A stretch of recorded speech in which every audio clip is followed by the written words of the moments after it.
Good morning. My name is Mandy Wenders, and I'm a member of this congregation. And on behalf of Reverend Dave Dunn, our music director, Alex Peach, my fellow worship associates, and all the technical team that is making today's live stream possible, I would like to welcome you to the Unitarian Universalist Metro Atlanta North congregation, which we lovingly call UUMAN.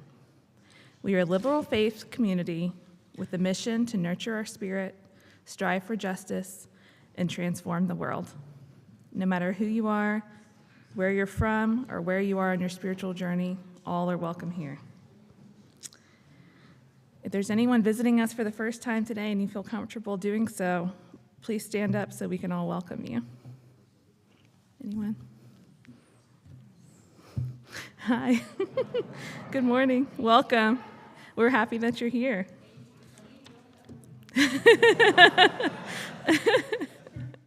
And now for some announcements. Come one, come all to the UUMAN's annual talent show. The date is Saturday, April 30th, 2022 at 6:30 p.m. All are invited to attend and or showcase their talent. The cost is $10 per adult, whether attending or performing. Children and youth are free. Scholarships are available. Please see Reverend Dave Dunn. Please see the sign-up link in the UUMAN announcements. For more information, please see Elizabeth Rohan. Please join us for our first potluck of the year next Sunday, April 24th, after the Earth Day service at 12:30 p.m. If you're interested in providing food, setting up, or cleaning up, please contact Jennifer Ratcliffe at president@uman.org for more details. There will be 2 separate Easter egg hunts today at approximately 11 a.m. after the service concludes. Kindergarten through 5th grades are having RE right now from 10 to 11 in Discovery Hall, and their hunt will begin from there. The nursery kids, which is pre-K and younger, should meet at the Fellowship Hall at 11 for their Easter egg hunt. The eggs this year contain non-food items, so please instruct children not to put these in their mouths and to avoid the parking lot area during the Easter egg hunt. And now we have a message from Randy Blash.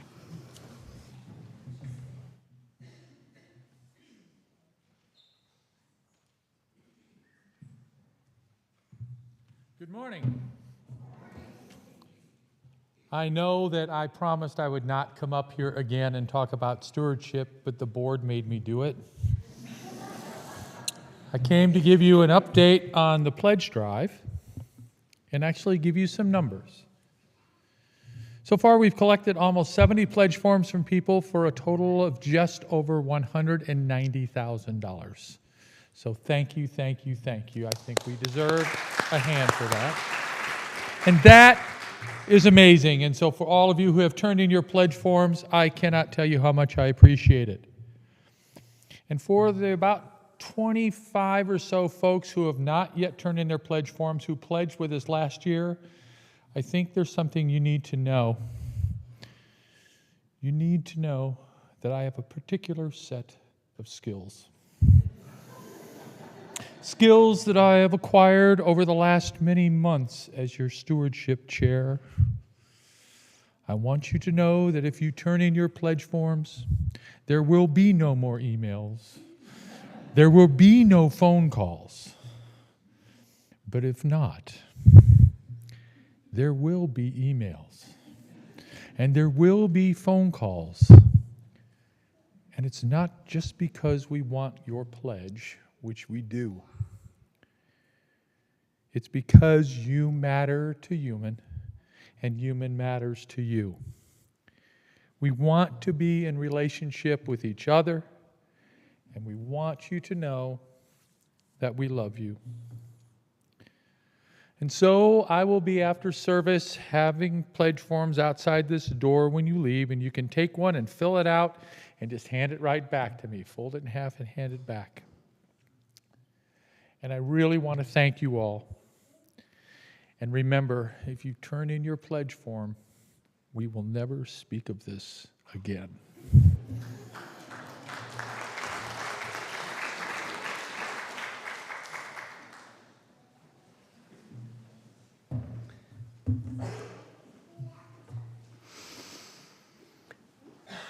And God said, Let there be Krishan Brawley so that there may be light in the sanctuary.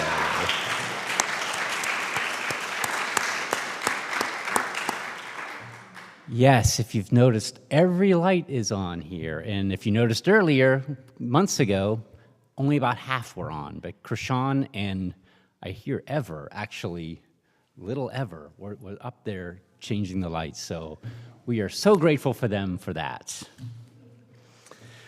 Good morning, happy Flower Communion, and happy Easter. Ollie Thamak was so enthused this morning. He's like, Easter, I can't believe it's actually here. I mean, that's just amazing. Thomas Rhodes writes, we come in a variety of colors, shapes, and sizes. Some of us grow in bunches. Some of us grow alone. Some of us are cupped inward, and some of us spread ourselves out wide. Some of us are old and dried and tougher than we appear. Some of us are still in bud. Some of us are low to the ground. Some of us stretch towards the sun. Some of us feel like weeds sometimes. Some of us carry seeds sometimes. Some of us are prickly sometimes. Some of us smell. All of us are beautiful. What a bouquet of people we are. And now, let us light our chalice together.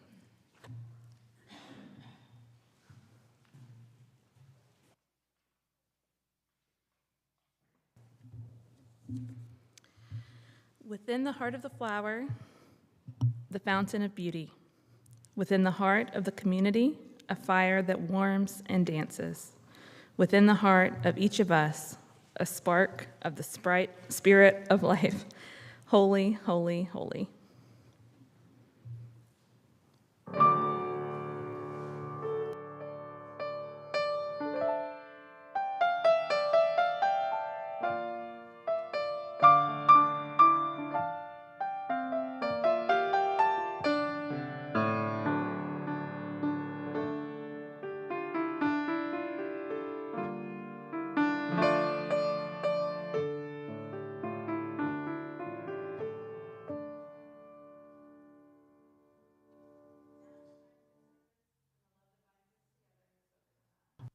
If you're so moved, please feel free to come forward and drop a pebble in the bowl and express a joy or sorrow that you may have. For those of you attending on live stream, please feel free to share your joy or sorrow in the chat.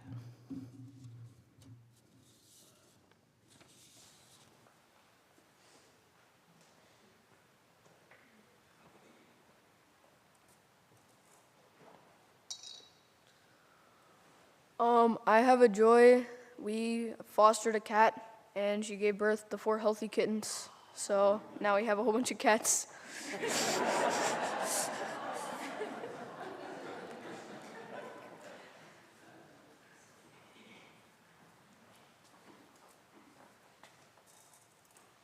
This is a pebble of joy because we had 16 people at rehearsal and choir on Wednesday.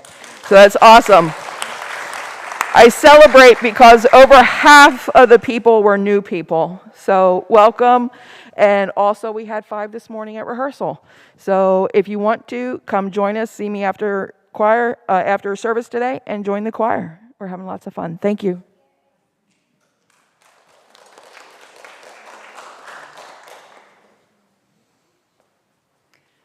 I'm Miriam Patanian, and I have a joy that just a thank you to those of you who have reached out to check in on John, who had a detached retina right before we were supposed to fly to London, and he spent a week face down while I took the kids to London.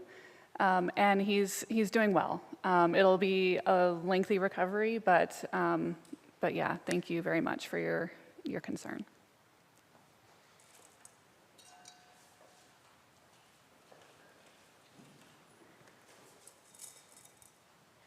My My name is Kelly Callan, and this is a drop of concern for Todd's, my husband Todd's aunt, and now my Aunt Lori, who has stage 3 lung cancer and never smoked in her life. Not that that's just added. But so this is for her. She's in an experimental program right now, so we're very hopeful that maybe that will help. But in the meantime, please keep her in your thoughts. Thank you.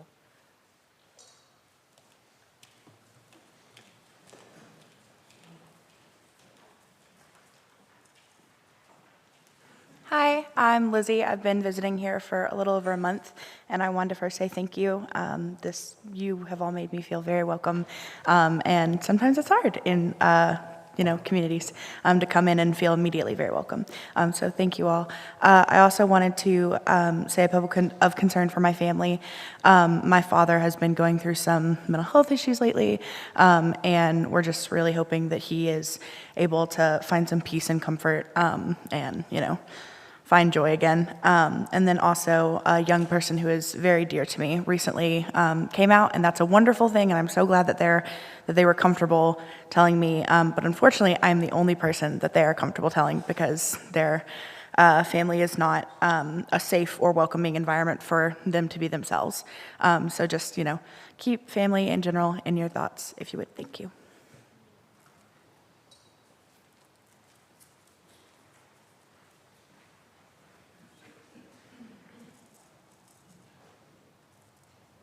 Hi, I'm Dave Pregel. I have 2 joys today. 2 weeks ago, I'll let you know that my mother had a stroke. She is doing very well, and she's in rehabilitation, may come out as of Wednesday. And this tie is my girlfriend's late father's Easter tie. He wore this for many, many years, and I'm really honored to wear this today.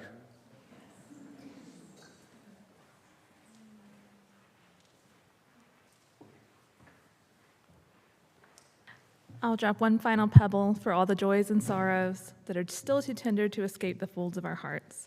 Let us keep one another in our thoughts for the coming week.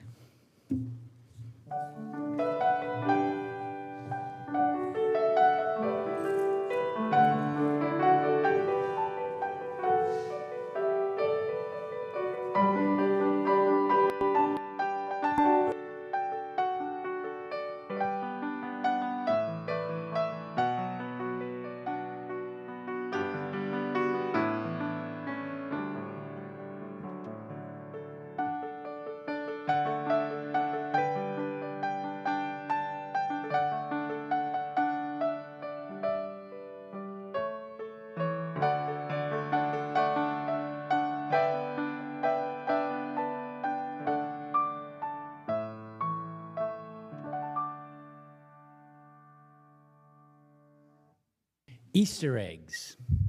Why do we do Easter eggs? Why do we color Easter eggs?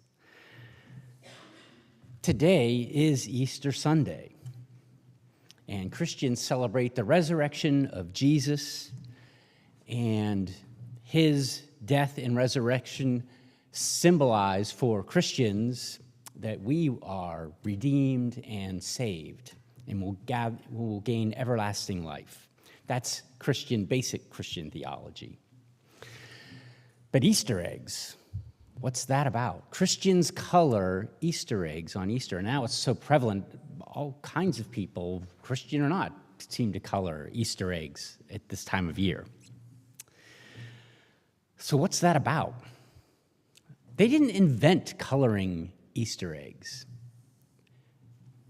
All throughout world history, people have decorated eggs. All throughout world history. But Christians have done it specifically since Easter. So how did it come about?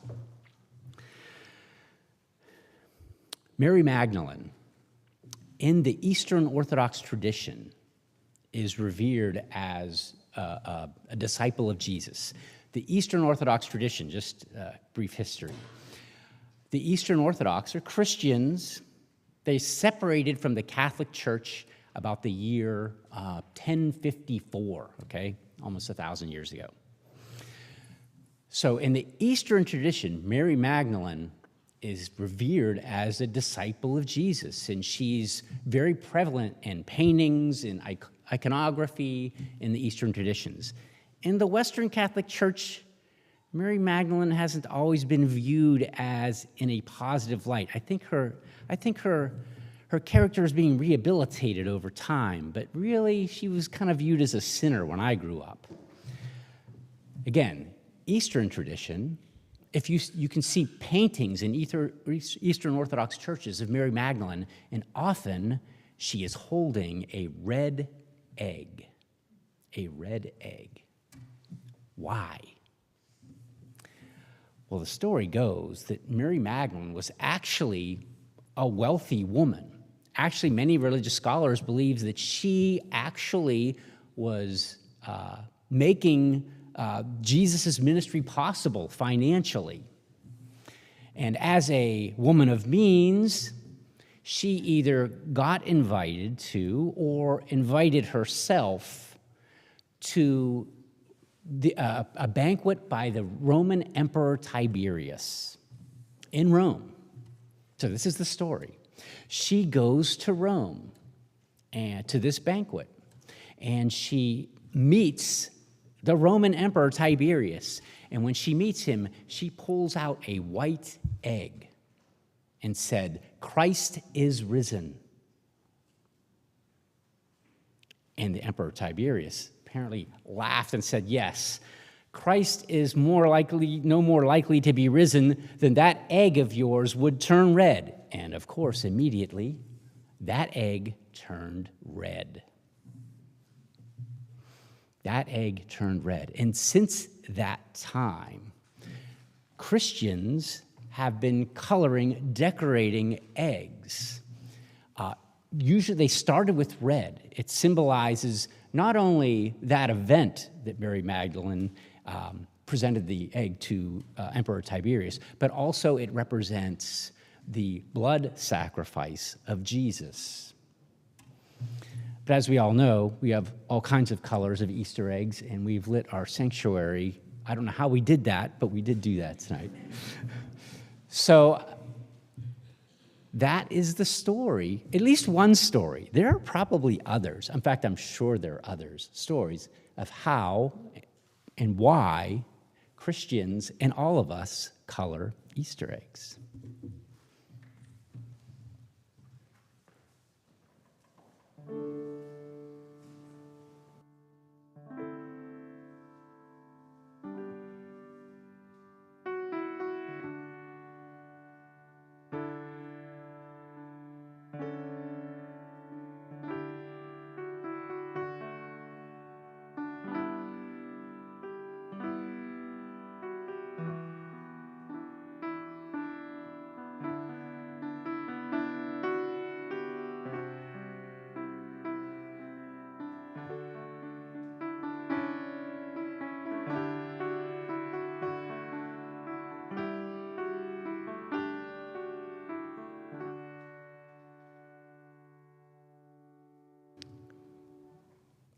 A Bouquet of People by Claire Feingold Thorin.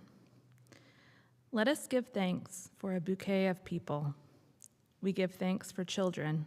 Like tulips and iris, they multiply around us, making the world ever more filled with color, beauty, and new life.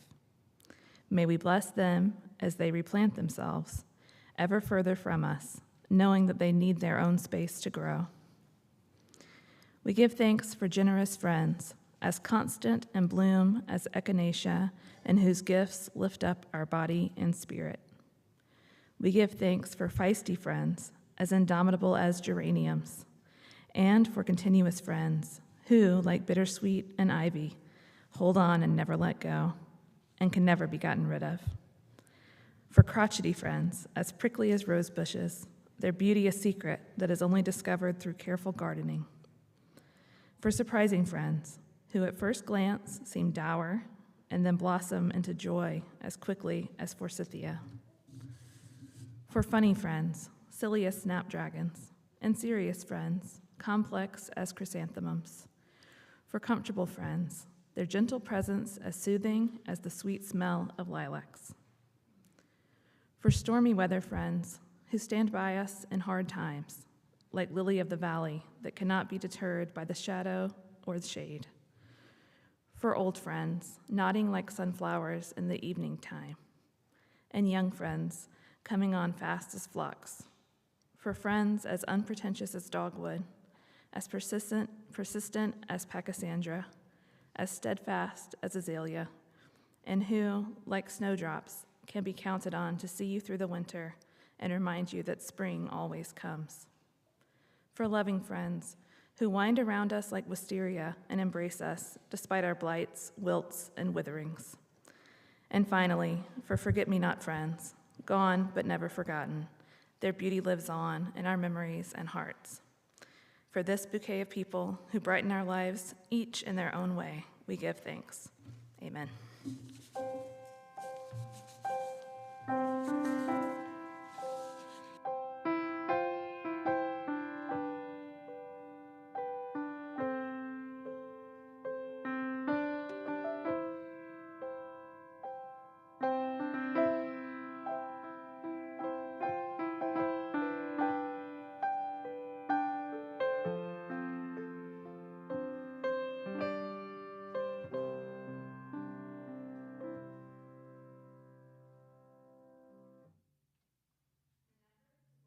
Further the vision and mission of this congregation, we ask that our members and friends share their time, treasure, and talents. With this, we will now take the offering. You may also give your offering using the Givelify app.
We accept this sacred offering generously given by our beloved members and friends.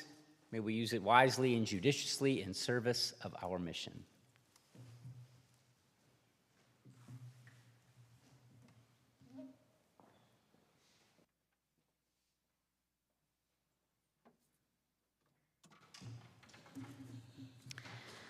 Before his death at the hand of the Nazis in 1942, Dr. Norbert Capek, founder of the Unitarian Church in Czechoslovakia, introduced to his Prague Unitarian Church the flower ceremony he called Flower Communion. He introduced the special service to that church in June of 1923.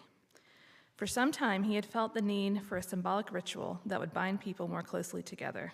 The format had to be one that would not alienate any who had forsaken other religious traditions. So he turned to the native beauty of their countryside for elements of a communion which would be genuine to them. This simple service was the result.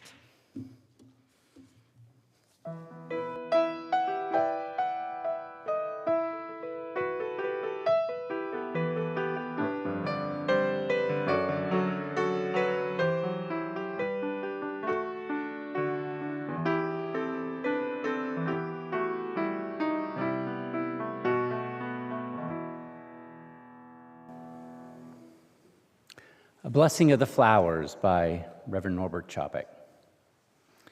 Infinite Spirit of life, we ask thy blessing on these, thy messengers of fellowship and love. May they remind us, amid diversities of knowledge and of gifts, to be one in desire and affection, and devotion to thy holy will. May they also remind us of the value of comradeship, of doing and sharing alike. May we cherish friendship as one of thy most precious gifts. May we not let awareness of one another's talents discourage us or sully our relationship, but may we realize that whatever we do, great or small, the efforts of all of us are needed to do thy work in the world.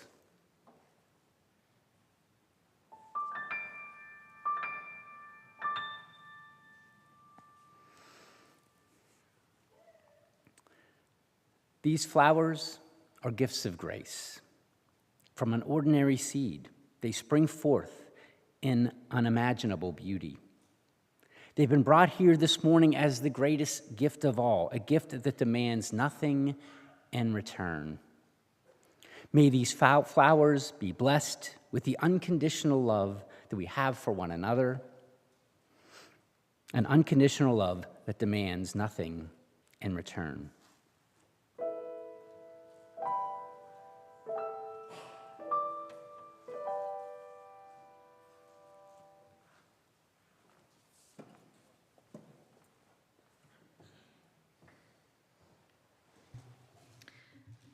Today is a new day, truly an hour for hope and joy and gladness. Let us be thankful for the persistence of flowers and open ourselves to their long wisdom. Their strange beauty greets us in unexpected places, as if there is a particular grace that is stronger than our carelessness and indifference. If you forgot to bring a flower this morning, no worries, we have extra. As the Spirit moves you, please come forward and take a flower. May it symbolize for you the hope, joy, and gladness of this day.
Note your flower's particular shape and beauty.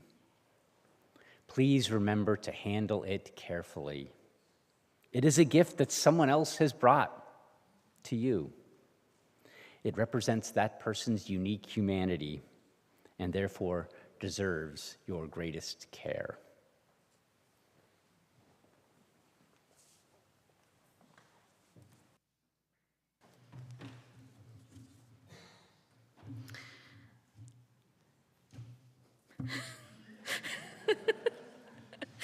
We extinguish this flame, but not the light of truth, the warmth of community, or the fire of commitment. These we carry in our hearts until we are together again.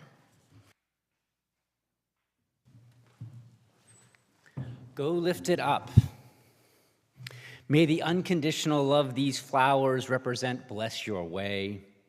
In the brightness of today and all days, go in peace and enjoy your week.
Been lucky to have that. Oh, yeah. Oh, it sounds amazing. Yeah, for sure.